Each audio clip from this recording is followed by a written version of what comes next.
I consider Arnold not Arnold. I consider him bodybuilding. Arnold is bodybuilding to me, to everyone else.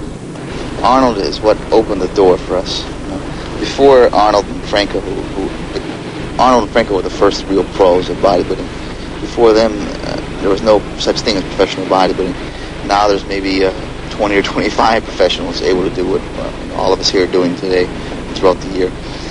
But without Arnold's initial influence and initial onset to the scene, it would never be where it is today.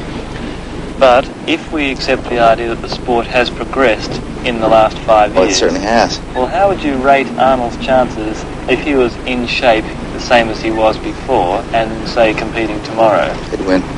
I think that Arnold would have his hands full if he were to compete now, unless he really became really serious about his training and did all that was necessary for him to do to get in tip-top shape. But if Arnold were able to come back and win these contests after a short interval, it means that the sport of bodybuilding has literally stood still for the last 5 years. This, in my opinion, is not true. Okay, the first contestant is Danny Padilla. Boyer Coe is the second contestant. Roy DeVal is the third. The fourth contestant, Arnold Schwarzenegger.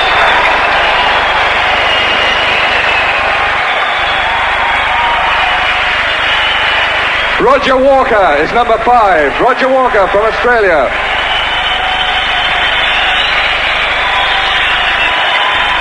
Roy Callender, number 6. Roy Callender. I had intended around 8 weeks ago to start training very hard with the objective in mind to get in my best possible shape for a film I'm going to do, which is Conan the Barbarian. And we're going to start shooting the first few scenes in October. And so I really wanted to be muscular because the idea was that Conan was a very muscular, heroic-looking guy and that I should be in top shape. So all along with sword fighting lessons and dancing lessons and all that, I did my bodybuilding. But the closer I came to this competition, the more people started speculating on the idea that I would be competing. And the more I started thinking about the possibility. And so around 2 weeks ago, I decided, well, I think it would be kind of an interesting challenge, really, to do something in 8 weeks that most of the guys do in preparing a year or 2 years in advance.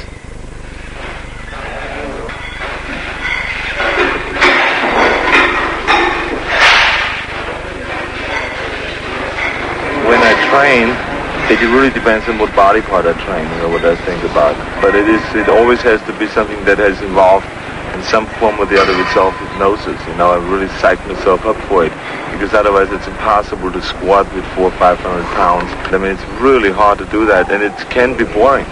And so what you do is you create a certain excitement, and that's what you think about. You think about the next set, you think about the particular muscle that you're training, you try to isolate the muscle, you try to pump it up, you let blood go into this area and stuff like that. And your feedback then always is that the muscle is responding, and that means growth. Can you pull out the pen here? Pull the pen out, somebody. Okay, thank you.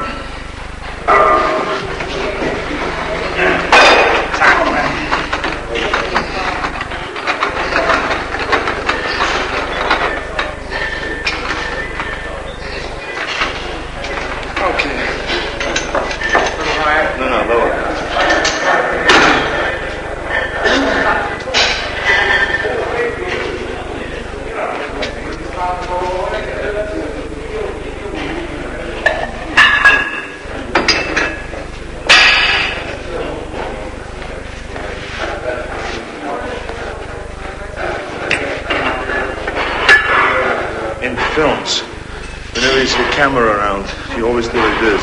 How do you do it? To make the trauma build up a little bit. To show there's over 100 pounds. That's right. It is a 10-pound plate, but you must make it sound like it was 1,000 pounds. So everybody thinks you're macho.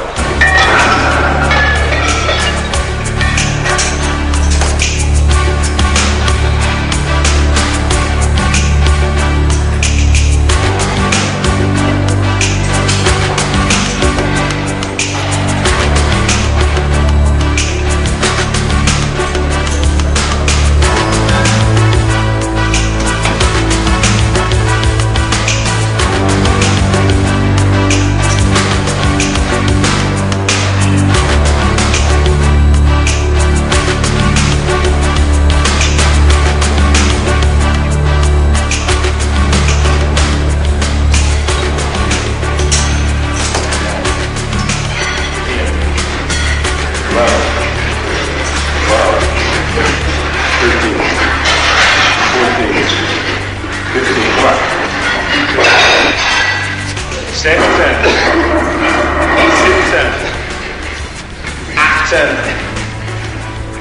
19, du brauchst Schwein, 20. Concentration is one of the things that I've learned from bodybuilding more than anything. Focus in, concentrate on one thing, and no matter if there's a bomb exploding around you, you do not lose your concentration. You know, it's also a wonderful thing to be equipped with, you know.